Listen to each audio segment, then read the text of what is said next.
Hello दोस्तों, आपके अपने YouTube चैनल मैथ्स हंगामा में बहुत बहुत स्वागत है। दोस्तों, आज के इस वीडियो में आप सीखने वाले हैं एसके झा सर द्वारा लिखा गया यह बुक रेलवे ग्रुप डी का प्रैक्टिस सेट है वॉल्यूम 2। इसमें आप सीखने वाले हैं मैथ, वो भी प्रैक्टिस सेट 3 का। इससे पहले मैंने प्रैक्टिस सेट 1 और 2 का मैथ ऑलरेडी बना करके चैनल पर डाल चुका हूं। आप नहीं देखे होंगे तो जाकर के इस वीडियो के डिस्क्रिप्शन बॉक्स में जाइए, वहां से आपको उन दोनों वीडियो का लिंक मिल जाएगा और जाकर के आप देख सकते हैं। और बहुत ही बेहतरीन कॉन्सेप्ट ट्रिक के साथ पढ़ाया गया है, समझाया गया है, आपको बिल्कुल समझ में आएगा, ये मेरा पूरा विश्वास है। अगर समझ में आए तो अपने दोस्तों में ज्यादा से ज्यादा शेयर कीजिए, लाइक कीजिए, कमेंट करके हमें बताइए। तो आइए शुरू करते हैं आज का यह वीडियो। इसका पहला क्वेश्चन देखिएगा। इसका पहला क्वेश्चन है कि √5 बराबर 2.236। तो पूछ रहा है कि √5 बटा में 2 बराबर क्या होगा, ये चीज पूछा जा रहा है। तो देखिएगा √5 का वैल्यू हमें दे दिया है, तो यहां से क्या करेंगे कि √5 का वैल्यू रख देंगे 2.236 बटा में 2। अब यहां से क्या करना है कि इसको भाग देना है सिंपल, यानी इसको काटेंगे तो यह हो जाएगा 2 एकम 2, दशमलव की जगह दशमलव, 2 एकम 2, 2 एकम 2, 2 अठे 16, यानी 1.118 आपका आंसर हो जाएगा। अगला क्वेश्चन देखिएगा कि n एक पूर्ण संख्या है, उसे जब 8 से विभाजित किया जाता है तो शेषफल 5 आता है। तदनुसार 2n को 8 से विभाजित करने पर शेषफल क्या आएगा। तो देखिए n एक परिमेय पूर्ण संख्या है, n एक क्या है, पूर्ण संख्या है। अब इसमें बोल रहा है क्या कि यदि 8 से भाग दिया जाए तो शेषफल क्या आता है, तो 5 प्राप्त होता है। शेषफल 5 प्राप्त होता है। तदनुसार 2n को 8 से विभाजित किया जाए तो शेषफल क्या आएगा, यानी 2n को 8 से विभाजित किया जाए, 8 से विभाजित किया जाए तो शेषफल क्या आएगा। देखिएगा कि ऐसे प्रश्न को बनाने का तरीका हमने सिखलाया है कि यदि पहला भाजक दूसरे भाजक से पूरा पूरा कट जाए तो क्या करते हैं कि शेषफल में ही भाग देते हैं। तो शेषफल में भाग देते हैं, यानी 5 में भाग देना है। जबकि यहां पे देखिए n बराबर हमको 5 लेना है और 2 पहले से है, तो हो जाएगा 5 दूनी 10 हो जाएगा, क्योंकि 2 गुने n है। n के जगह क्या रखेंगे, 5 रखेंगे, तो 5 × 2 10 हो जाएगा। 8 से 8 एकम 8, 10 में से 8 घटाइएगा 2, तो शेषफल क्या आ जाएगा, 2 आ जाएगा। यानी n एक पूर्ण संख्या है, उसमें 8 से भाग देने पर शेषफल 5 आता है, जबकि 2n में 8 से भाग देंगे तो शेषफल क्या आएगा, 2 आएगा। यही आपका आंसर हो जाएगा। अगला क्वेश्चन देखिएगा। अगला क्वेश्चन कहता है कि एक समुच्चय में 4 संख्याएं हैं, इनमें से 3 सबसे छोटी संख्याओं का माध्य 19 और 3 सबसे बड़ी संख्याओं का माध्य 21 है। आंकड़ों के समुच्चय का परास क्या है। देखिए बहुत अच्छा क्वेश्चन है कि माध्य मतलब क्या होता है, औसत ही होता है। यहाँ पे 4 संख्या कोई दिया गया है, माना कि पहली संख्या a, दूसरी संख्या b, तीसरी संख्या c और चौथी संख्या d मान लेते हैं, जिसमें से पहले 3 का माध्य, देखिएगा पहले 3 का माध्य यानी a + b + c, अब बटा में 3 लिखेंगे। क्यों, क्योंकि माध्य या फिर औसत, औसत बराबर क्या होता है कि सभी प्रेक्षणों का योग बटा में सभी प्रेक्षणों की संख्या। तो तीनों संख्या का योग अब बटा में 3, तो यह माध्य निकल गया, यानी औसत निकल गया। तो औसत इतना आया, जबकि औसत दिया हुआ है 19। दोनों बात यहां से बराबर हो जाएगा। तो यहां देखिएगा कि a + b + c बराबर 19 × 57, यानी तीनों संख्याओं का योग कितना आ गया, 57। वो भी कौन, तो सबसे छोटी पहली 3 संख्या का, है ना। अब आगे कह रहा है, इसको आप समीकरण 1 मान लीजिए। अब आगे कहता है कि 3 सबसे बड़ी संख्याओं का माध्य 21 है। तो आंकड़ों के समुच्चय का परास क्या होगा।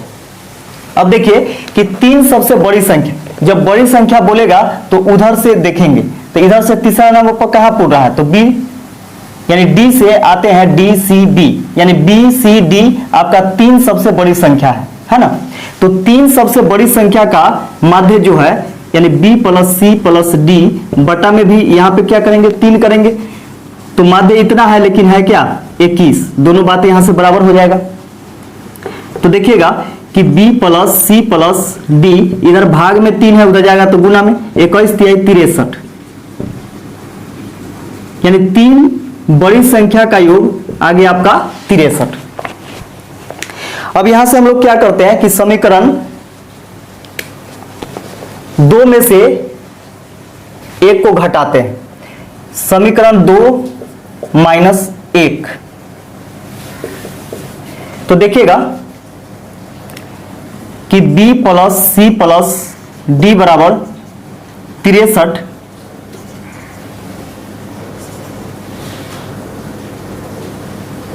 a plus B plus C बराबर 57। अब इसको घटाना है तो चिन्ह बदलिए, प्लस है तो माइनस, प्लस है तो माइनस, प्लस है तो माइनस, प्लस है तो माइनस। अब यहां देखिएगा कि आपका b से b कैंसिल हो जाएगा क्योंकि एक प्लस में है b और एक माइनस में है, c एक प्लस में है एक माइनस में, कैंसिल हो गया। अब यहां पे देखिए ऊपर में बच गया क्या d और नीचे में बच गया है माइनस में a, d माइनस a बराबर 63 में से 57 घटाएगा तो 13 में से 7 घटेगा तो 6 बचेगा, 5 में से 5 घटेगा तो 0 हो जाएगा यानी 0 हो जाएगा। अब यहां पे देखिए कि d क्या है कि सबसे बड़ी संख्या है और a सबसे छोटी संख्या है, और हम लोग जानते हैं कि परास जो होता है यानी संख्या का परास बराबर जो होता है क्या होता है, बड़ी संख्या माइनस छोटी संख्या, यानी मैक्सिमम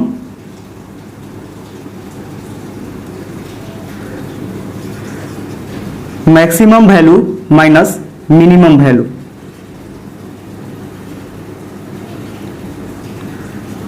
ठीक है, तो देखिएगा संख्या का परास क्या होता है, बड़ी संख्या माइनस छोटी संख्या।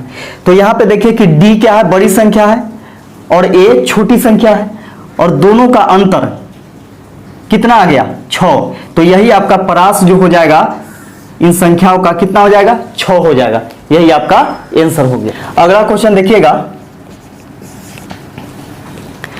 बोला कि सोनू और अक्षय एक दूसरे से 110 किलोमीटर की दूरी पर है तथा वे एक साथ एक ही समय में 20 किलोमीटर प्रति घंटा और 24 किलोमीटर प्रति घंटा की गति से एक दूसरे की ओर घुड़सवारी शुरू करते हैं। कितने घंटे की घुड़सवारी के बाद वे एक दूसरे से 22 किलोमीटर की दूरी पर होंगे। अब यहां पे समझिए, मान के चलिए यह रोड है, यहां एक बिंदु पर सोनू है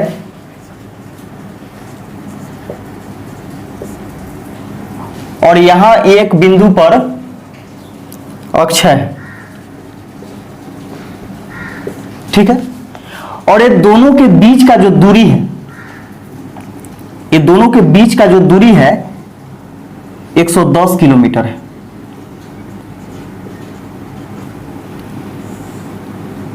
ये दोनों के बीच का दूरी कितना है 110 किलोमीटर है। दोनों का चाल भी दे दिया गया है 20 किलोमीटर प्रति घंटा। तो सोनू का चाल यहां पे हम देखते हैं कि दिया हुआ है चाल बराबर, यानी सोनू के घोड़े का चाल 20 किलोमीटर प्रति घंटा, जबकि अक्षय का घोड़ा का चाल है 24 किलोमीटर प्रति घंटा। ठीक है, अब देखिएगा कि दोनों विपरीत दिशा में, कहने का मतलब क्या है कि सोनू अक्षय के तरफ और अक्षय सोनू के तरफ चलना प्रारंभ कर देता है। अब बोला क्या, कितने घंटे की घुड़सवारी के बाद एक दूसरे से 22 किलोमीटर की दूरी पर होंगे। यानी कहने का मतलब क्या है कि 110 किलोमीटर इसको दूरी तय नहीं करना है। कितना दूरी तय करना है? 110 किलोमीटर से 22 किलोमीटर कम। काहे कि दोनों के बीच में जो दूरी रहना चाहिए वह 22 किलोमीटर रहना चाहिए। कितने समय के बाद? तो देखिएगा कि 110 में से हम लोग क्या करेंगे कि 22 को घटा देंगे, तो कितना इसको चलना पड़ेगा? तो 22 घटाइए इसमें से, तो 10 में से 2 घटेगा 8, ये बच जाएगा आपका 10, 10 में से 2 घटेगा 8, यानी 88 किलोमीटर ही दोनों को क्या करना है? चलना है। अब यहां पे देखिए कि सोनू जब अक्षय के तरफ चल रहा है और अक्षय सोनू के तरफ चल रहा है, तो जब दोनों के विपरीत चाल हो तो विपरीत चाल क्या होता है? जुड़ जाता है, क्योंकि ये भी तो चल रहा है उसके तरफ, वो भी इधर चल रहा है, यानी दोनों का चाल क्या होगा कि जुड़ जाएगा। लेकिन जब एक ही दिशा में दोनों का चाल होता है तो क्या होता है कि घट जाता है। तो जब विपरीत दिशा में चाल है तो यहां पे क्या होगा? जुड़ जाएगा। तो चाल अब हो जाएगा, चाल बराबर 20 किलोमीटर प्लस 24 किलोमीटर प्रति घंटा, यानी 44 किलोमीटर प्रति घंटा हो जाएगा। तो यहां से हम लोग को समय निकालना है, ठीक है। तो समय बराबर हो जाएगा, समय बराबर दूरी बटा चाल। तो दूरी कितना तय करना है इसको? 88 किलोमीटर, 88 किलोमीटर, और चाल हो गया अब 44 किलोमीटर प्रति घंटा, ठीक है। अब यहां से इसको काटिएगा तो किलोमीटर से किलोमीटर कट गया, 44 दूनी 88, यानी 2 घंटा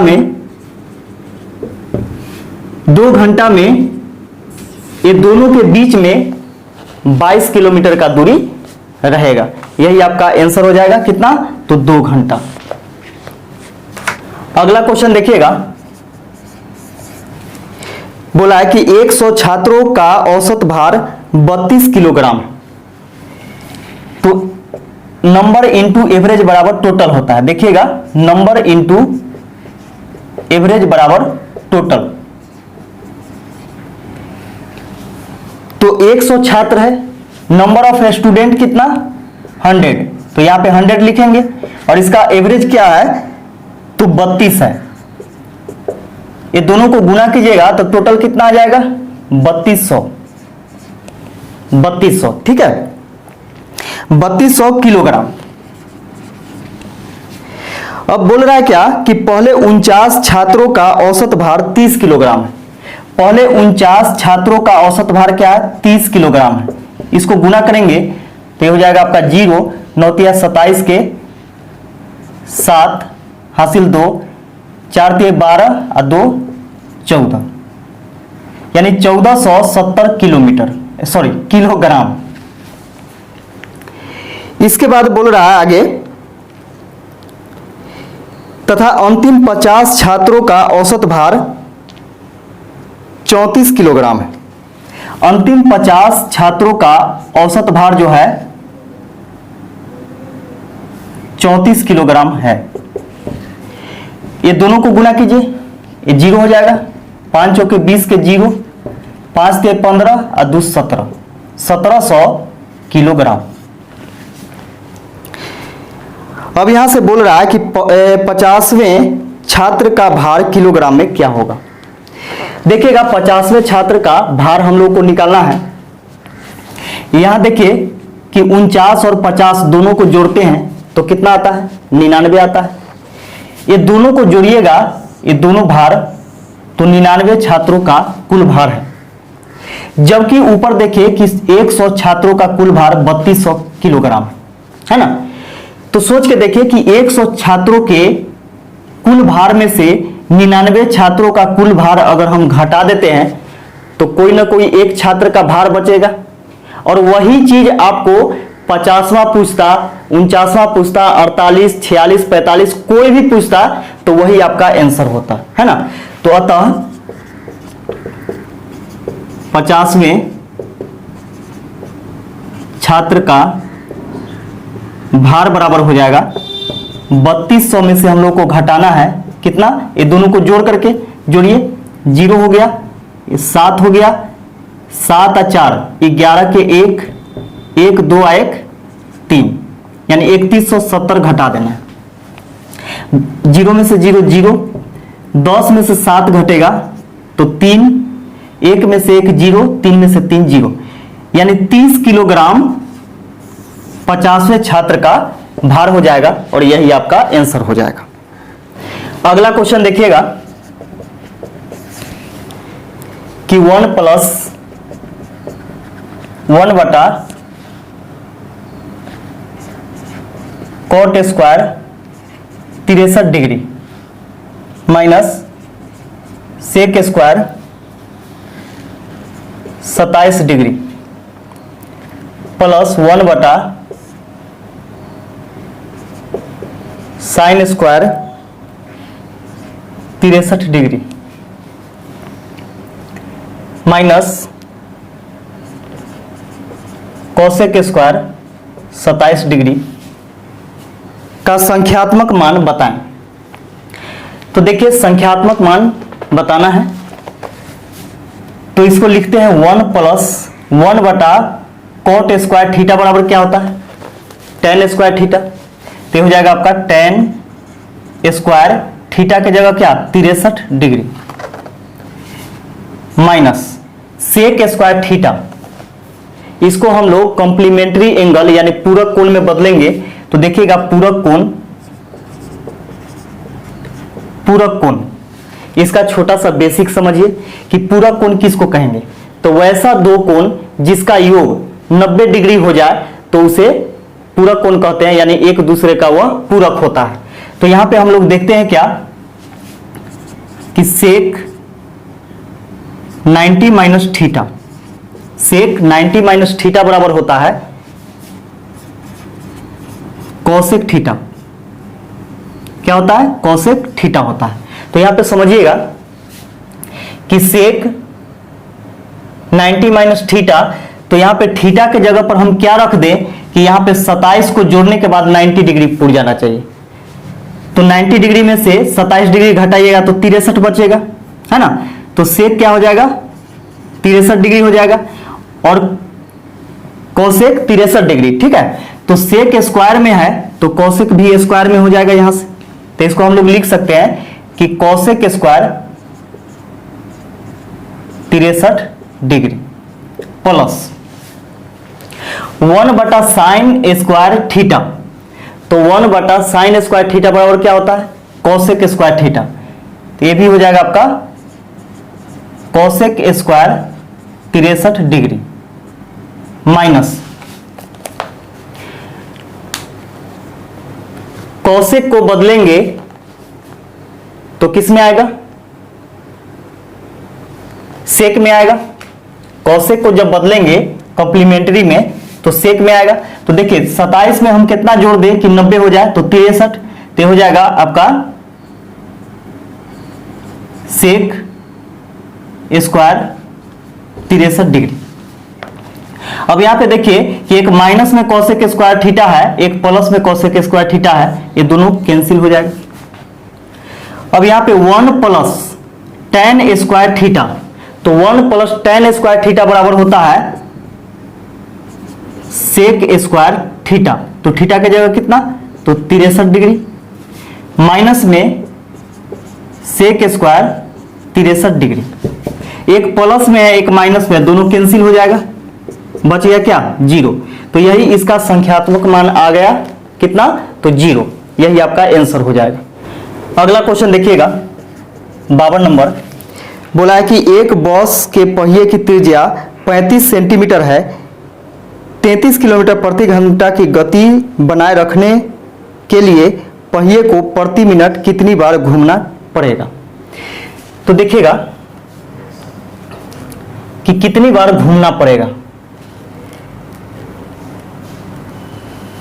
तो पहिया है और इसका त्रिज्या दिया हुआ है 35 सेंटीमीटर, यानी r बराबर 35 सेंटीमीटर, ठीक है। 33 किलोमीटर प्रति घंटा की गति बनाए रखने के लिए पहिए को प्रति मिनट कितनी घूमना पड़ेगा।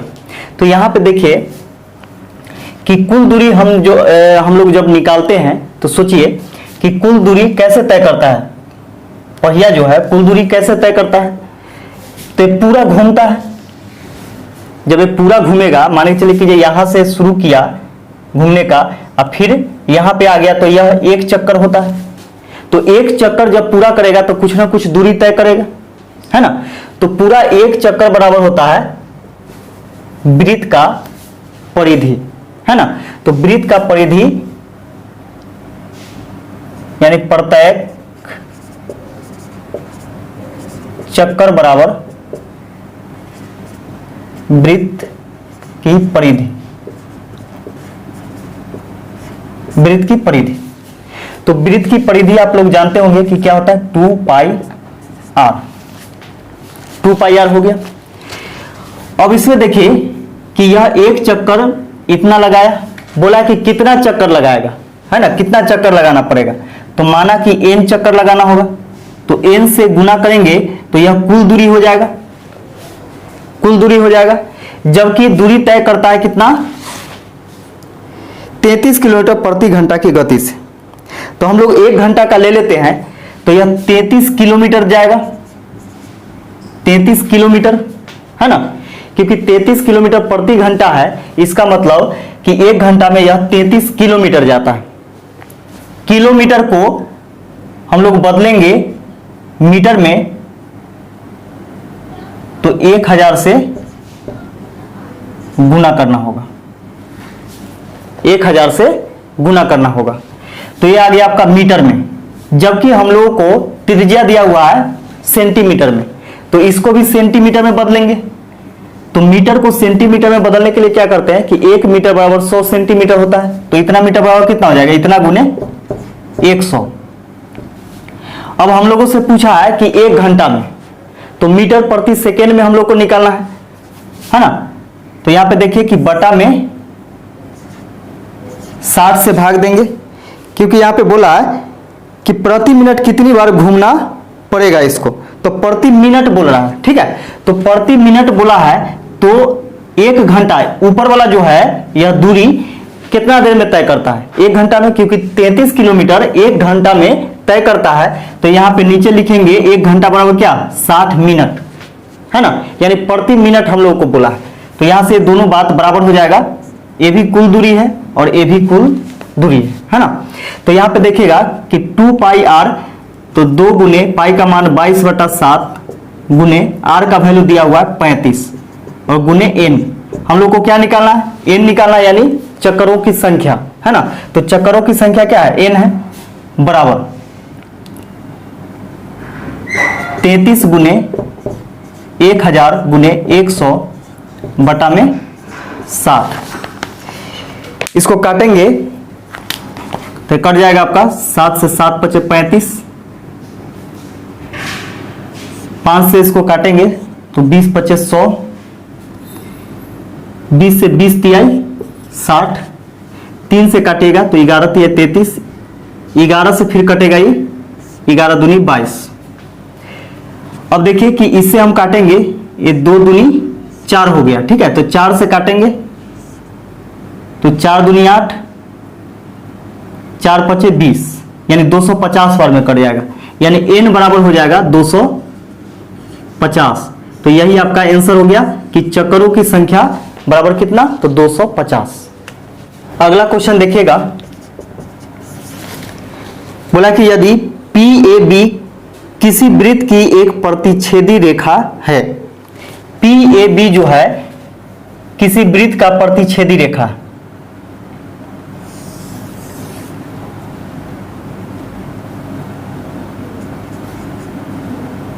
मान के चलिए कि PAB, तो इसको प्रतिच्छेद कर रहा है कौन, PAB। तो यहां पे हम लोग लिखते हैं P, इसको A मान लेते हैं, यहां से A, और इसको मान लेते हैं B। ये प्रतिच्छेदी रेखा है। इसका फिर कह रहा है क्या, और वृत्त के बाहर स्थित किसी बिंदु से, वृत्त के बाहर स्थित किसी बिंदु से PT एक स्पर्श रेखा है, यानी स्पर्श मतलब क्या कि छू करके निकल जाता है ना। तो PT एक स्पर्श रेखा है, तो P यहां पे है ही और T यहां पे हम लिख देते हैं ये वाला। तो यह स्पर्श रेखा है, यानी इसको टच करके निकलता है, तो ये हो जाएगा आपका T। PT जो है यह एक स्पर्श रेखा है, स्पर्श रेखा खींची गई है यदि AP बराबर 4 सेंटीमीटर, यदि AP बराबर 4 सेंटीमीटर और PT बराबर 8 सेंटीमीटर, तो बोला है कि AB बराबर क्या होगा। हम लोग को AB का वैल्यू निकालना है। AB बराबर व्हाट, देखिएगा ये वृत्त का केंद्र है यहां पे, तो देखिएगा ये PT का जो वर्ग होता है, PT का जो वर्ग होता है यानी स्क्वायर जो होता है, ये दोनों के गुणनफल के बराबर होता है। किसके किसके, तो AP गुने BP या PB, तो PB गुने AP के गुणनफल के बराबर होता है AP। अब यहां पे देखिए कि PT कितना है, तो PT जो है आपका 8 सेंटीमीटर है। PT 8 सेंटीमीटर है, तो 8 का स्क्वायर लिखेंगे बराबर PB गुने AP का वैल्यू कितना है, तो 4 सेंटीमीटर। 8 के स्क्वायर 64 हो जाएगा बराबर PB गुने 4 से काटेंगे 16 बार में, यानी PB बराबर निकल जाएगा 16 सेंटीमीटर। PB का वैल्यू कितना निकल गया, 16 सेंटीमीटर। तो देखिए PB यहां से लेकर के यहां तक के है, PB जो है यहां से लेकर के यहां तक के है। हम लोग से पूछ रहा है कि AB का मान क्या होगा, यानी A से B तक का लंबाई जो है वह कितना होगा। तो सोच के देखिए कि PB में से हम अगर PA या AP घटा देते हैं, PB में से AP घटा देते हैं, तो यहां से यहां तक का बच जाएगा दूरी। तो PB कितना आया है, 16 सेंटीमीटर। 16 सेंटीमीटर माइनस AP, देखिएगा कि AP दिया हुआ है आपको 4 सेंटीमीटर, तो इसको घटा देंगे 4 सेंटीमीटर, तो 16 में से 4 घटेगा कितना बचेगा, 12 सेंटीमीटर। और यही आपका आंसर हो जाएगा कि AB का जो दूरी होगा यानी लंबाई जो होगा वह कितना हो जाएगा, 12 सेंटीमीटर। अगला क्वेश्चन देखिएगा कि बोला है कि x square plus 7x plus 10, x square plus 7x plus 10 का गुणनखंड क्या है, इसका गुणनखंड निकालना है। तो देखिएगा गुणनखंड निकालने के लिए क्या करते हैं कि फर्स्ट इंटू लास्ट करते हैं। तो 10 से कम 10 को ऐसे दो भागों में तोड़ेंगे कि दोनों को जोड़ करके घटा करके क्या आना चाहिए, बीच वाला आना चाहिए। तो 10 को हम लिख सकते हैं 5 गुने 2, और देखिए 5 और 2 7 हो जाता है। तो हो जाएगा आपका x square plus 5x plus 2x plus 10, दोनों में से कॉमन क्या आएगा, x आएगा, तो x प्लस 5 बचेगा, प्लस 2 कॉमन लेंगे तो x प्लस 5 बचेगा। और देखिए गुणनखंड कब सही होता है, जब ये दोनों बराबर आना चाहिए, है ना। और दोनों के बदले एक लिखते हैं हम लोग, दोनों के बदले में एक बार लिखते हैं, तो x प्लस 5 हो जाएगा इंटू एक बार किसको लिखेंगे, x प्लस 2 को, तो x प्लस 2 को। तो यही आपका आंसर हो जाएगा x plus 5 into x plus 2। अगला क्वेश्चन देखिएगा कि वह छोटी से छोटी संख्या ज्ञात कीजिए जो 6, 8, 12 और 16 से पूर्णतः विभक्त हो जाए। किसे किसे, 6, 8, 12 और 16 से पूर्णतः विभक्त हो जाए, तो वह छोटी से छोटी संख्या, तो वह छोटी से छोटी संख्या क्या होता है, एलसीएम होता है।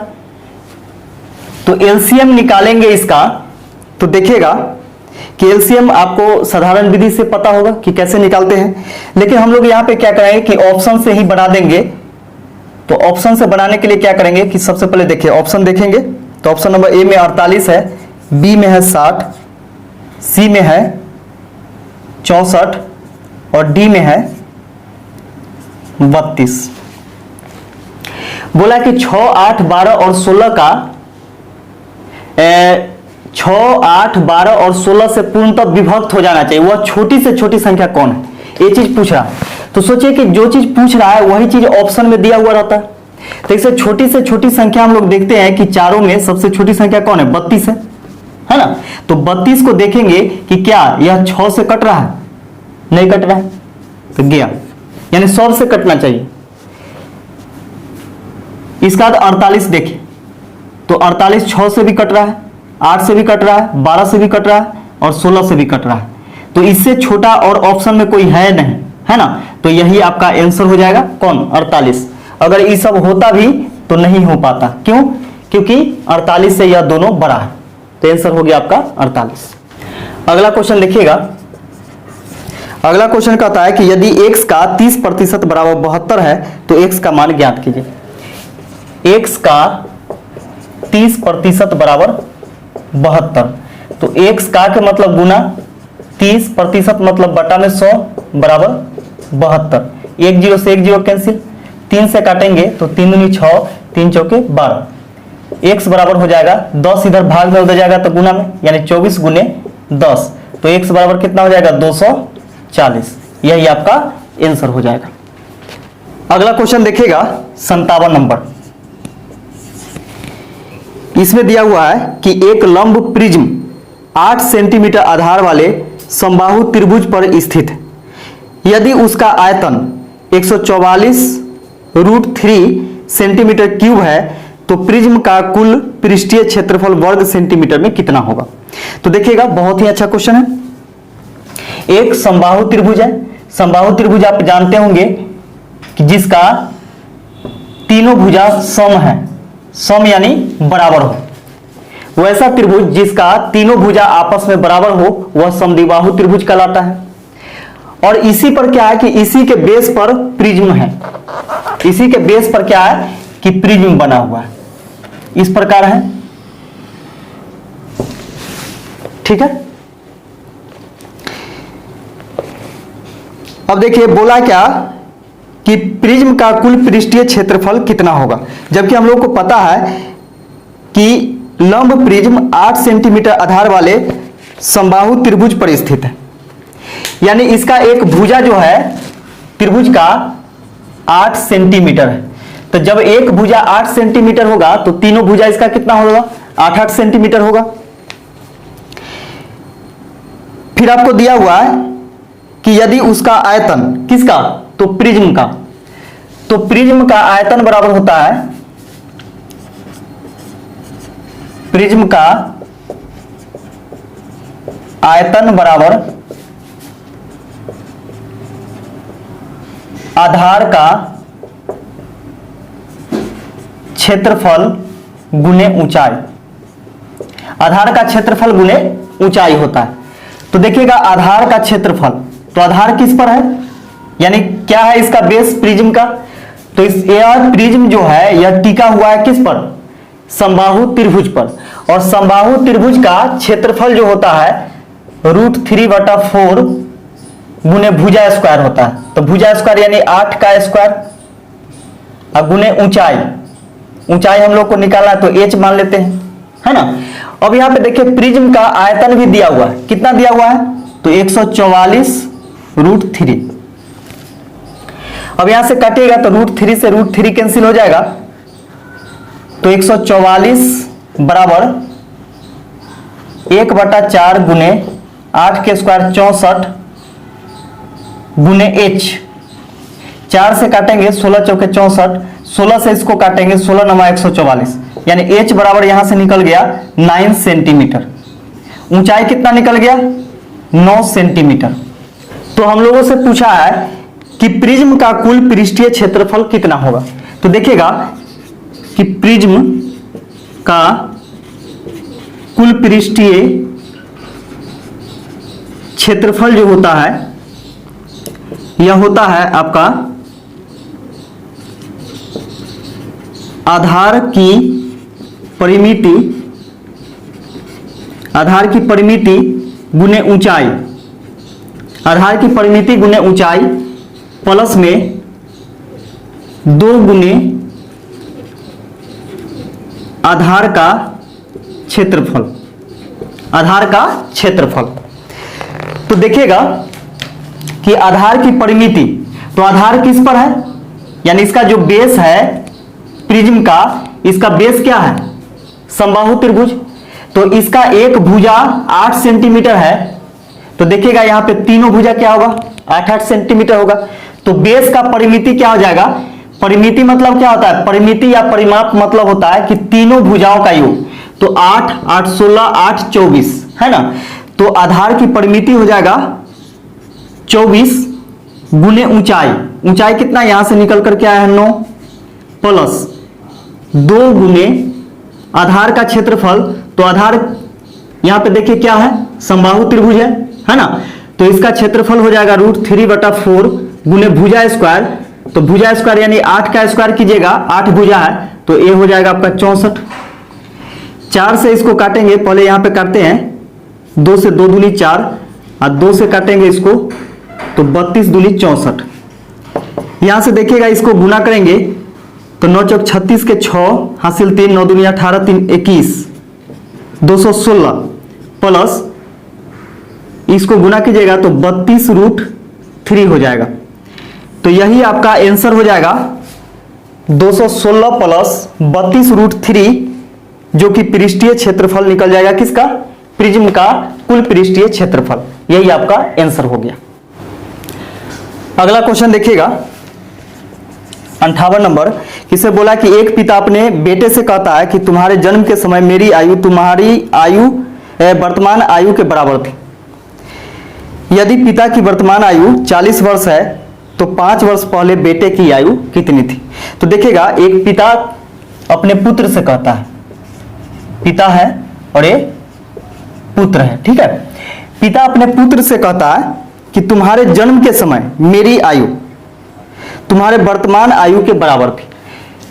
तो इसका जन्म जब हुआ होगा उस समय यह कितना वर्ष का रहा होगा, 0 वर्ष का रहा होगा। जन्म के समय की आयु, और यहां से लिखते हैं हम लोग वर्तमान आयु। तो देखिएगा एक पिता अपने पुत्र से कहता है कि तुम्हारे जन्म के समय मेरी आयु, जब इसका जन्म हुआ था उस समय आयु अभी वर्तमान आयु के बराबर था। कब, जब इसका जन्म हुआ था इसके पुत्र का। तो वर्तमान में अगर हम x मान लेते हैं तो x कब था पिता का आयु, तो x वर्ष था इसके जन्म के समय, तो यहां पे x आ जाएगा। अब यहां पे सोच करके देखिए कि 0 साल से कितना साल तक के बढ़ा है तो x आया है। तो देखिए 0 में कितना जोड़ेंगे तो x आ जाएगा, तो x जोड़ेंगे तब ना x आएगा। तो पिता का भी वर्तमान आयु निकालने के लिए क्या करेंगे कि इसमें भी x जोड़ना पड़ेगा, क्योंकि आयु सबके लिए समान होता है। अगर पुत्र के आयु में अगर 2 हम जोड़ते हैं यानी 2 वर्ष बाद का बात करते हैं तो पिता के भी आयु क्या हो जाएगा 2 वर्ष बाद, यानी 2 जुड़ेगा, ये होता है ना। तो यहां पे देखिए x में x जोड़ेंगे तो कितना हो जाएगा 2x। तो पिता का वर्तमान आयु कितना है 2x है, 2x है जबकि है कितना 40 वर्ष। दोनों बातें यहां से बराबर हो गया, 2 से काटेंगे 20 दूनी 40, x बराबर हो जाएगा 20। तो x बराबर 20 आ गया। तो देखिएगा कि पुत्र का वर्तमान आयु क्या है x है, तो वर्तमान आयु कितना हो जाएगा 20 वर्ष, 20 वर्ष हो गया वर्तमान आयु, ठीक है। अब बोला 5 वर्ष पहले, तो 5 वर्ष पहले आयु कितना हो जाएगा 5 वर्ष पहले। तो अभी सोचिए कि जब वर्तमान में 20 वर्ष का है तो 5 वर्ष पहले कितना वर्ष का रहा होगा, तो 5 घटा देंगे इसमें से, तो 20 में से 5 घटाइएगा तो 15 वर्ष। यही इसका आंसर हो जाएगा। देखिएगा अगला क्वेश्चन 59 नंबर कि करण सूर्या से 12 साल छोटा है। करण जो है सूर्या से 12 साल छोटा है। करण की आयु उनके और सूर्या की आयु के योग का, यानी करण का जो आयु है, ये दोनों के आयु के योग का 37.1/2%। तो देखिएगा 37.1/2% बराबर होता है 3/8। 3/8। तो करण के आयु जो है दोनों के योग का मतलब गुना है ना, 37.1/2% है। तो यहां पे देखिएगा कि ये जो हर में जो होता है वह मूल मान होता है। तो मूल मान ये किसके लिए, तो करण प्लस सूर्या के लिए, ठीक है। यानी करण और सूर्या के उम्र का 37.5% बराबर क्या, करण का उम्र। अब यहां से हम लोगों से पूछा है कि 9 वर्ष बाद सूर्या की उम्र क्या होगी। तो सबसे पहले हम लोग देखते हैं कि यहां पे रेशियो में निकालते हैं कि करण और सूर्या। तो सोच के देखिए कि करण की आयु कितना है, 3 है, और इसमें करण और सूर्या दोनों का है। तो यहां से हम लोग क्या करेंगे कि 3 + 5 करेंगे तो 8 आएगा, क्योंकि करण का कितना है, 3 है। तो इसमें से 3 अगर हम घटा देते हैं करण का, तो 5 किसका बचेगा, सूर्या का बचेगा। अब देखिएगा कि करण और सूर्या के बीच में कितना वर्ष का अंतर है। करण जो है सूर्या से कितना वर्ष छोटा है, अनुपात में 2 वर्ष छोटा है। अनुपात में 2 वर्ष छोटा है, जबकि है कितना वर्ष, तो 12 वर्ष। बात बराबर, 2 से काटेंगे 2 एकम 2, 2 छक 12, अनुपात 1 बराबर हो जाएगा 6। अनुपात 1 का वैल्यू 6 आ गया। तो हम लोगों से पूछा है कि 9 साल बाद सूर्या की उम्र क्या होगी। तो ये तो वर्तमान है, ए वाला, तो वर्तमान में हो जाएगा 5 × 6, क्योंकि अनुपात 1 बराबर 6 है। तो 5 बराबर कितना हो जाएगा, 5 × 6, 6 × 5 = 30 वर्ष। 30 वर्ष कब का निकला, वर्तमान में, ये हो गया वर्तमान। जबकि 9 वर्ष बाद बोला है, तो इसमें 9 ऐड कर देंगे तो 39 वर्ष हो जाएगा। यानी 9 वर्ष बाद सूर्या कितने वर्ष का हो जाएगा, तो 39 वर्ष का हो जाएगा। यह इसका आंसर हो गया। अगला क्वेश्चन देखिएगा 60 नंबर, बोला कि 17 भुजाओं वाले एक बहुभुज में विकर्णों की संख्या कितनी है। तो कितने भुजाओं वाले, तो n बराबर लिखते हैं नंबर ऑफ भुजा 17, यानी 17 भुजाओं वाले एक बहुभुज है, उसके विकर्णों की संख्या निकालना है। तो देखिएगा कि विकर्णों की संख्या बराबर होता है 1/2 × n × n-3। ये फॉर्मूला होता है, ठीक है, क्या निकालने के लिए, तो विकर्णों की संख्या निकालने के लिए। तो देखिएगा 1/2 × 17, इधर हो जाएगा 17 - 3, तो 1/2 × 17 × 17 में से 3 घटाएंगे तो 14, 2 से काटेंगे 2 × 7 = 14, तो 17 एकम 17 × 7, तो 17 × 7 = 119।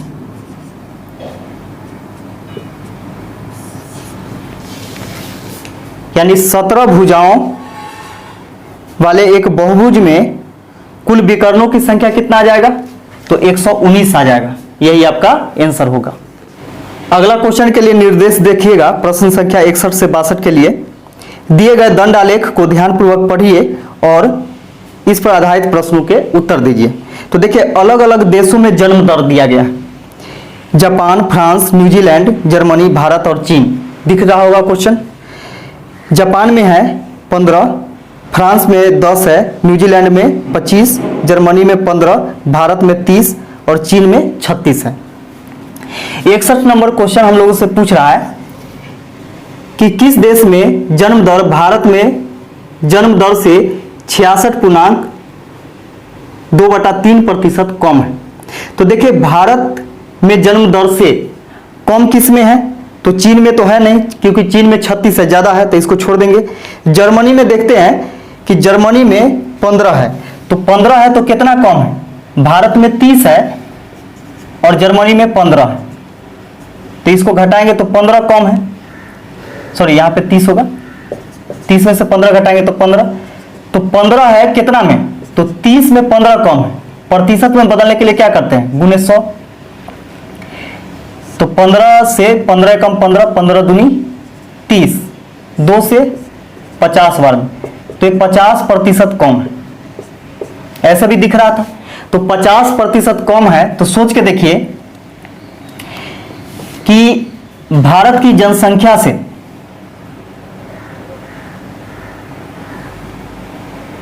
यानी भारत के जन्म दर से जर्मनी का जन्म दर जो है 50% क्या है कि कम है। तो 50% जर्मनी का भी है तो जापान का भी होगा, काहे कि दोनों सेम है। अब यहां देखिए न्यूजीलैंड का 25 है, तो 25 हम लोग देखते हैं कि 30 भारत का है और 25 है न्यूजीलैंड का, तो कितना का अंतर है? 5 का अंतर है।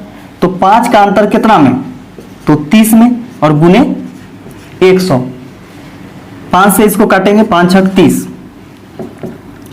6 से इसको 2 से काटेंगे तो 2 तिहाई 6, 2 से 50 बार में, तो 16 तिहाई 48 और 2 50/3, यानी 16.2/3% आ रहा है, जबकि 66.2/3% आना चाहिए, तो ये भी नहीं होगा। अब देखते हैं आगे, एक और बचा हुआ है, कौन? तो फ्रांस। तो देखिएगा कि 30 में से 10 घटाएंगे, फ्रांस का कितना है जन्म दर? तो 10 है, तो कितना आ गया? 20 आ गया। तो 20 कितना में? तो 30 में, गुने 100, यानी 20 का कमी है किससे? भारत से। 0 से 0 कैंसिल, ये हो जाएगा 200 अब बटा में 3, तो हो जाएगा आपका 66.2/3%। तो देखिए कि कौन से देश का जन्म दर जो है भारत के जन्म दर से 66.2/3% कम है? तो यह है फ्रांस का। तो आंसर हो जाएगा फ्रांस, जो कि ऑप्शन नंबर बी में है। इसी का अगला क्वेश्चन देखिएगा 62 नंबर। इसे बोला है कि चीन में जन्म दर न्यूजीलैंड में जन्म दर का कितने प्रतिशत है? तो देखिए न्यूजीलैंड में कितना है? 25 है, तो 25 का कितना प्रतिशत? तो माना कि x%। 25 का x% बराबर क्या? तो चीन में जन्म दर, तो चीन में जन्म दर कितना है? तो 36 है, बराबर 36 है ना। बोला क्या कि चीन के जो जन्म दर है वह न्यूजीलैंड के जन्म दर का कितना प्रतिशत है?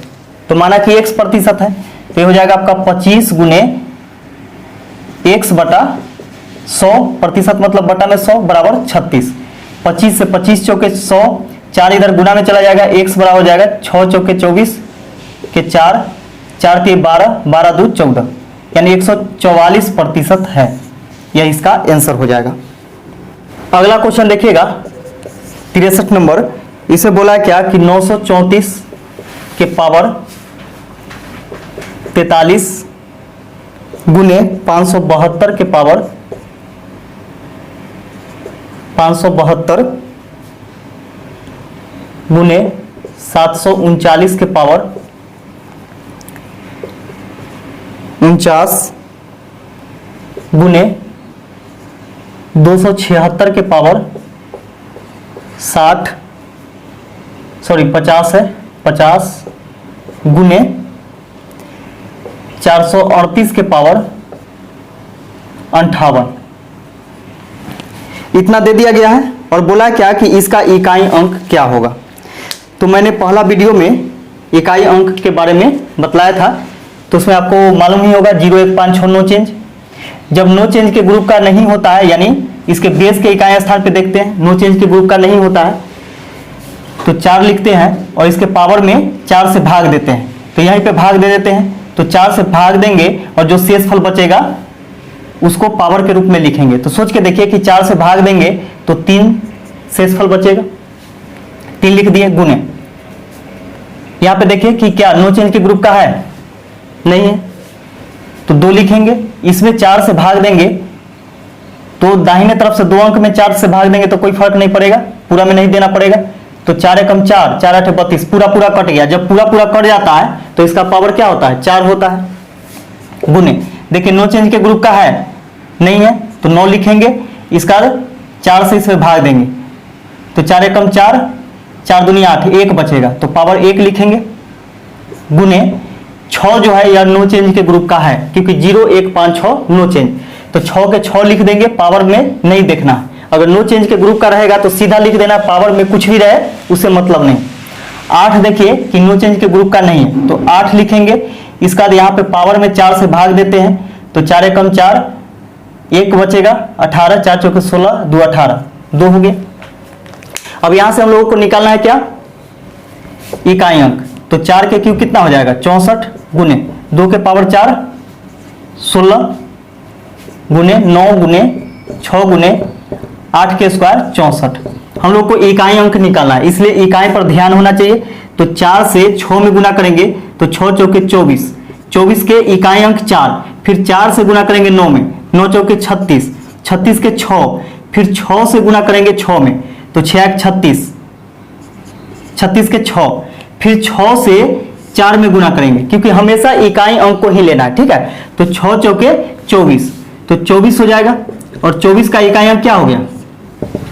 4 हो गया। यही आपका आंसर हो जाएगा कि इतना को गुना कीजिएगा तो गुणनफल में जो इकाई अंक आएगा वह कितना आ जाएगा?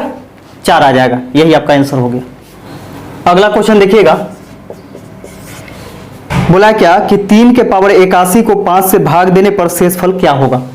3 के पावर 81 को किससे भाग देना है? 5 से भाग देने पर शेषफल क्या होगा? तो देखिएगा बहुत अच्छा क्वेश्चन है कि ऐसा क्वेश्चन जब भी आए तो हमेशा बेस मानना है 2। क्या करना है? हमेशा बेस 2 मानना है और इसका पावर अपना मर्जी से सोचना है, ठीक है, कि इसका पावर यानी 2 के पावर हम क्या रख दें कि 5 से भाग देने के बाद शेषफल 1 आना चाहिए। तो देखिए 2 के पावर 4 अगर हम रखते हैं तो 5 से भाग देने के बाद क्या आ जाएगा? शेषफल 1 आएगा क्योंकि देखिए यहाँ पे 2 के पावर 4 16 होगा और 16 में हम 5 से भाग देंगे तो 5 के 15, शेषफल क्या आ जाएगा? 1 आ जाएगा। तो जैसे ही शेषफल 1 आ गया तो क्या करना है कि ये पावर वाला जो पावर हम लोग रखे हैं उस पावर से इसके पावर में भाग देंगे, इसके पावर में भाग देंगे तो देखिए कि 20 चौके 80 और जो शेषफल बचेगा उसको लिखना है। तो शेषफल कितना बच गया? 1 बच गया तो 3 के पावर 1 लिखना है, अब बटा में 5। 3 के पावर 1 मतलब क्या? 3, अब बटा में 5। अब सोचिए कि 3 में 5 से भाग लगेगा, जब भाग नहीं लगता है तो शेषफल क्या होता है? यही हो जाता है, यानी 5 से छोटा है तो इसका रिमाइंडर जो हो जाएगा कितना हो जाएगा? 3 हो जाएगा और यही आपका आंसर हो जाएगा। अगला क्वेश्चन देखिएगा, अगला क्वेश्चन है कि 1/3.718 बराबर 0.2689। तो पूछ रहा हम लोगों से 1/0.0003718 बराबर क्या होगा? इसका वैल्यू हम लोगों से पूछ रहा है। तो देखिएगा कि 1/0003718 अंश और हर में एक ही चीज से गुना करने पर या भाग करने पर कोई फर्क नहीं पड़ता है। तो देखिएगा यहां पे कि यदि गुना कीजिएगा तो दशमलव क्या होगा कि दाहिने तरफ जाएगा। हमको कहां ले जाना है? 3 के बाद ले जाना है ना, यानी 3 के बाद दशमलव को ले जाना है। तो सोच के देखिए कि कितना से हमको गुना करना होगा, सोच के देखिए। तो यहां पे देखिए दशमलव के लिए क्या होता है? 1 होता है और इसके बाद जितना अंक उतना 0। तो यहां तक हमको लेना है तो 1 2 3 4 यानी 4 0 बैठाएंगे, इकाई दहाई सैकड़ा हजार 10,000, यानी 10,000 से अंश में भी गुना करते हैं और 10,000 से हर में भी गुना करते हैं। तो सोच के देखिए कि ऊपर 1 में 10,000 से गुना करेंगे तो 10,000 हो जाएगा, 10,000 गुने नीचे में 10,000 से आप गुना कीजिएगा तो दशमलव कहां चला जाएगा? देखिए दशमलव कहाँ जाएगा, तो यहां पे 3 के बाद चला जाएगा, है ना। तो गुना में लिखते हैं हम लोग 1 बटा कितना, तो 3.718, क्योंकि 10,000 से इसमें गुना कीजिएगा तो कितना अंक बाद दशमलव चला जाएगा, तो जितना जीरो है उतना अंक बाद दशमलव, तो देखिए 1 2 3 4, 4 अंक बाद दशमलव जाएगा, तो 1 2 3 4 किसके बाद, तो 3 के बाद, तो देखिए 3 के बाद, और यही चीज हमको लाना था। अब देखिए कि इतना का वैल्यू हम लोग को पता है, इतना का वैल्यू दिया हुआ है, तो सीधा क्या करेंगे कि यहां से रख देंगे वैल्यू 10,000 गुने इतना का वैल्यू कितना है 0.2689, है ना। अब देखिए जब गुना हम लोग करते हैं या फिर इसको हम तोड़ेंगे तो दशमलव के लिए 1 नीचे में, और इसका जितना अंक उतना जीरो, तो 4 अंक है तो 4 जीरो डालेंगे। अब देखिए 4 जीरो से 4 जीरो कैंसिल हो गया, बच गया कितना 2689, यही आपका आंसर हो जाएगा। अगला क्वेश्चन देखिएगा, बोला है कि 43 50 76, 43 50 76 में 5 का स्थानीय मान और जातीय मान का अंतर कितना होगा। तो देखिएगा कि 5 का स्थानीय मान और जातीय मान के बीच में अंतर पूछ रहा है। तो देखिए स्थानीय मान क्या होता है, तो यह जिस स्थान पर होता है वही उसका स्थानीय मान होता है। तो देखिए इकाई दहाई सैकड़ा हजार, हजारवां स्थान पर है, तो 5 लिखेंगे, इसका जितना अंक उतना जीरो, तो 5 का अर्थ कितना अंक है 1 2 3, तो 3 जीरो डाल देंगे इसमें, तो यह हो गया स्थानीय मान, ठीक है। और जातीय मान जो होता है वह उसका खुद का मान होता है।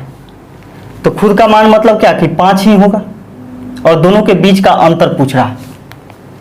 यानी देखिए कि स्थानीय मान मतलब क्या होता है, प्लेस वैल्यू होता है, और यहां पे जिसका प्लेस वैल्यू पूछा जाता है उसको लिखेंगे और उसके बाद जितना अंक उतना जीरो डाल देंगे प्लेस वैल्यू निकालने के लिए, यानी स्थानीय मान। इसका फेस वैल्यू यानी जातीय मान उसका क्या होता है कि स्वयं का मान होता है खुद का, यानी 5 का जातीय मान क्या होगा 5 ही होगा। अब इसको घटा दीजिए, 10 में से 5 घटेगा 5, ये बजाएगा आपका 9 9 4, यानी 49 95 आपका आंसर आ जाएगा। अगला क्वेश्चन देखिएगा, बोला है क्या कि 459 को रोमन अंक में लिखना। तो देखिए रोमन अंक में लिखने के लिए कुछ बातें हैं उसको ध्यान में आपको रखना पड़ेगा, और इतना संभव नहीं है कि एक ही क्वेश्चन में हम आपको पूरा क्लियर करवा दें। तो इसके लिए आपको एक काम करना होगा कि इस वीडियो के डिस्क्रिप्शन बॉक्स में चल जाइएगा और वहां पे आपको लिंक मिल जाएगा रोमन अंक निकालने का। उसमें मैंने बहुत ही अच्छे तरीके से पूरा कॉन्सेप्ट के साथ मैंने बतलाया है कि कितना का निकाल सकते हैं और कैसे निकाल सकते हैं। तो आप चाहे जितना का भी आपसे पूछे वो पूरा आप निकाल पाएंगे। तो आप जाकर के उस वीडियो को जरूर देखिएगा, ठीक है। तो यहां पे देखिए कि इसको हम लिख सकते हैं 400 प्लस में 50 प्लस 9, ठीक है। 400 प्लस 50 प्लस 9, तो कोई भी चीज जो होता है वह जैसे x हो गया, c हो गया, ये सब i हो गया, यह 3 से ज्यादा रिपीट नहीं करता है। और कुछ जो है वह रिपीट करता ही नहीं है ना, कुछ ऐसा चीज जो है वह रिपीट करता ही नहीं है। और किससे क्या होता है ये चीज आपको जानना है तो वीडियो को जाकर के जरूर देखिएगा। तो देखिएगा कि 100 का क्या होता है c होता है, और 100 का c होता है तो 400 है तो 4 बार हम c नहीं लिख सकते हैं, 4 बार c नहीं लिख सकते हैं। अब देखिए कि 500 के लिए यानी 500 में से 100 घटाएंगे तो 400 बचेगा। 500 के लिए क्या होता है कि d होता है, 500 के लिए क्या होता है d होता है ना। और इसमें से हम 100 घटा देते हैं तो देखिए इसके आगे अगर हम c लगा देते हैं, c मतलब क्या 100, तो d के आगे हम c को रख देते हैं तो यह 400 हो जाएगा, है ना। 50 के लिए क्या होता है तो L होता है, और 9 के लिए क्या होता है, IX होता है। तो यही आपका आंसर हो जाएगा CDLIX, जो कि ऑप्शन नंबर आपको बी में दिया गया है। तो आप जरूर जाकर के उस वीडियो को देखिए। अगला क्वेश्चन देखिएगा, बोला कि ए और बी एक साथ किसी कार्य को 35 दिनों में पूरा कर सकते हैं, यानी ए और बी मिलकर के काम करता है तो इसको 35 दिन लगता है। बी और सी एक साथ इसे 43.75 दिनों में पूरा कर सकते हैं। बी और सी 43.75 दिनों में पूरा कर सकते हैं, जबकि सी और ए उसी कार्य को मिलकर 52.5 दिन में, सी और ए मिलकर के 52.5 दिन में पूरा कर सकते हैं। तो सी अकेला इस कार्य को कितने दिनों में पूरा कर सकता है? तो ये सबका एलसीएम हम लोग निकालते हैं, ठीक है, एलसीएम निकालते हैं, और एलसीएम जो होता है वह पूरा काम होता है, यानी टोटल वर्क होता है। तो देखिएगा यहाँ पे एलसीएम आप निकाल लीजिएगा, खुद आप निकाल सकते हैं। जब ट्रिक जानते होंगे तो उतना बेसिक से बताने के लिए आपको फिर क्या होगा कि फिर दिक्कत हो जाएगा। देखिएगा, तो यहाँ पे क्या करते हैं कि एलसीएम निकालेंगे तो 525 होता है इसका एलसीएम, ठीक है, निकाल करके देखिएगा।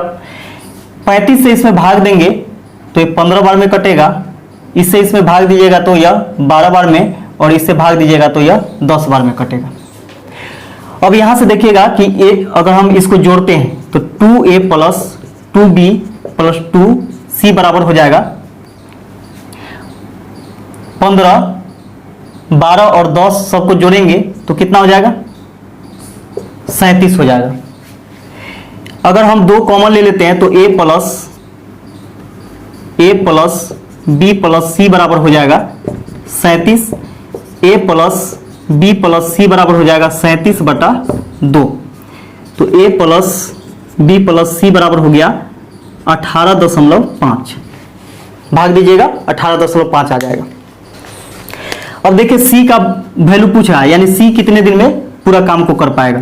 तो यहां से हम लोग क्या करते हैं कि a और b का वैल्यू रख करके घटा देते हैं। तो a और b का वैल्यू कितना है, 15 है, तो 15 प्लस c बराबर 18.5। c बराबर क्या हो जाएगा, इधर प्लस में 15 है, उधर जाएगा तो माइनस में, यानी 3.5 आ जाएगा। यह इसका क्या निकला, तो क्षमता निकला, है ना।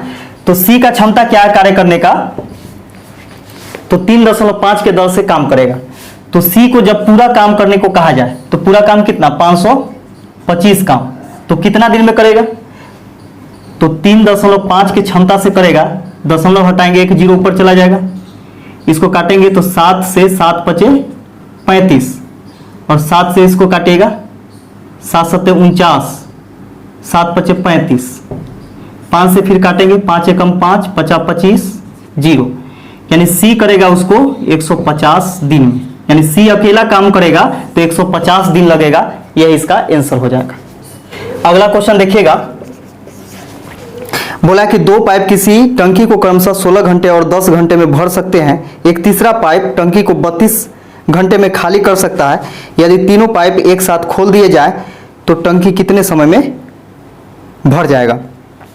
तो देखिए, माना कि पहला ए पाइप है और इसको लगता है समय 16 घंटा, जबकि दूसरा पाइप बी है, इसको लगता है 10 घंटा, और तीसरा पाइप सी है, यह 32 घंटा में क्या करता है कि खाली कर देता है। तो यहां से देखिएगा कि प्लस माइनस से सूचित करेंगे, भरने वाला है उसको प्लस से लिखेंगे, तो ये दोनों भरने वाला है ए और बी, जबकि सी क्या करने वाला है, खाली करने वाला है। अब यहां से हम लोग निकालेंगे सबसे पहले टंकी की क्षमता। तो टंकी की क्षमता क्या होता है, ये तीनों का एलसीएम के बराबर होता है, तो एलसीएम हो जाएगा 160। 16 से इसमें भाग देंगे तो 10 बार में, 10 से भाग देंगे तो 16 बार में, और 32 से भाग दीजिएगा तो 5 बार में कटेगा। यह इसका क्षमता है ना। देखिए कि 160 लीटर का टंकी है, जिसमें ए क्या करता है कि प्रति घंटा 10 लीटर भरता है, बी प्रति घंटा 16 लीटर भरता है, जबकि सी प्रति घंटा 5 लीटर खाली करता है। अब देखिएगा कि तीनों को खोला जाता है, तो ए प्लस बी और माइनस सी, तो इसका कार्य क्षमता निकल जाएगा कितना, 10 लीटर ए भरता है, 16 लीटर बी भी भरता है, और सी 5 लीटर खाली कर देता है। तो हो जाएगा 16 में से 5 घटाएंगे तो 11 10 21, यानी 21 लीटर प्रति घंटा भरा रहा है। पहले दोनों मिलकर के भरता था 26 लीटर प्रति घंटा, जबकि 5 लीटर प्रति घंटा सी तो खाली कर रहा है। इसका मतलब भरा कितना रहा है, तो 21 लीटर प्रति घंटा भरा रहा है। जब तीनों को खोल दिया जाता है, यानी ए, बी और सी को जब खोल दिया जाता है तो कितना समय में यह टंकी भर जाएगा, तो 160 लीटर का टंकी है और 21 इसका क्षमता है भरने का, है ना। तो 21 से 160 में भाग दीजिएगा तो यह आ जाएगा आपका 7.13/21। इतना घंटा में यह टंकी को भर देगा। देखिए इस वीडियो का लास्ट क्वेश्चन है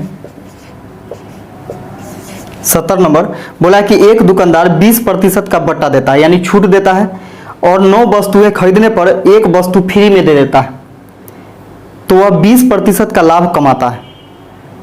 तो अंकित मूल्य और क्रय मूल्य का अनुपात ज्ञात करें। तो देखिएगा कि अंकित मूल्य और क्रय मूल्य का अनुपात हम लोगों से पूछा है, ये दोनों का अनुपात पूछा है। बोला कि 20% बट्टा यानी छूट देता है, तो छूट किस पर, अंकित मूल्य पर देगा। जबकि यहां पे बोला कि 9 वस्तुएं खरीदने पर एक वस्तु फ्री में देता है, तो वह 20% लाभ कमाता है। तो अंकित मूल्य और क्रय मूल्य का अनुपात ज्ञात करना है। अब यहां पे क्या करेंगे कि विपरीत काम करेंगे, है ना। ऐसा ट्रिक होता है कि विपरीत काम करते हैं। तो इसमें क्या करेंगे कि अंकित मूल्य में 20% डिस्काउंट किया जाता है और इसमें क्या किया जाता है कि 20% लाभ कमाता है। तो इसमें 20% यानी बेस मानते हैं 100, ठीक है। तो 100 को बेस मानेंगे, कोई भी चीज अपने आप में 100% होता है, तो 20% इसमें ऐड करेंगे तो ये हो जाएगा 120 और ये हो जाएगा 80, है ना। क्योंकि 20% डिस्काउंट करने के बाद क्या करता है कि बेचता ही है ना। बेचता है तो कोई ना कोई खरीदता है, तो दूसरे के लिए वो क्रय मूल्य होता है, खरीदारी रेट। अब यहां पे देखिए कि बोला है क्या कि 9 वस्तु खरीदने पर एक वस्तु फ्री देता है। तो 9 वस्तु खरीदेगा तो एक वस्तु फ्री देगा। इसका मतलब क्या है कि दुकानदार के यहां से 10 वस्तु जा रहा है, 9 वस्तु खरीदा है वो तो ले जाएगा, और एक वस्तु और दुकानदार अपना तरफ से दे रहा है फ्री में, है ना। तो दुकानदार के ऊपर कितना पड़ रहा है, टोटल 10 वस्तु, तो 10 से इसमें गुना करेंगे। और उसके पास कितना गया खरीदारी रेट के अनुसार, तो 9 वस्तु ही गया। जैसे देता है 10 वस्तु तो एक तो फ्री में है ना। तो ऐसे खरीदारी रेट के अनुसार क्या है कि 9 वस्तु ही गया है। अब यहां से दोनों का अनुपात निकालेंगे, तो 40 दूनी 80 और 40 तिहाई 120। 3 से इसको काटेंगे तो 3 तिहाई 9, 2 से काटेंगे 2 पचे 10, अनुपात में कटता है। तो यह 5:3 के अनुपात में हो जाएगा किसका, अंकित मूल्य और क्रय मूल्य का अनुपात। तो इस वीडियो में बस इतना ही, हम लोग मिलते हैं नेक्स्ट वीडियो में। वीडियो देखने के लिए आप सभी को बहुत बहुत धन्यवाद।